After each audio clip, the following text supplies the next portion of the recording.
Duh, hebat si ieu. Tah, nu kieu nu disebut multi talentan teh. Naon multitalentan? Eta geuning Kang, artis anu sagala bisa.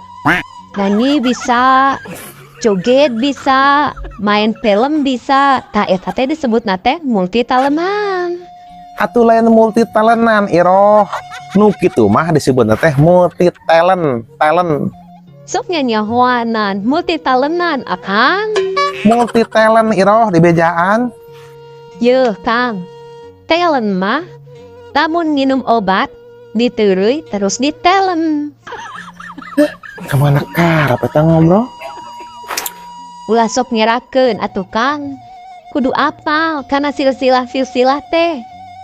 Leuheung ayeuna ngobrol jeung Abi, halamun ngobrol jeung Batut. Ke Abi nu era. Karek ge uing era.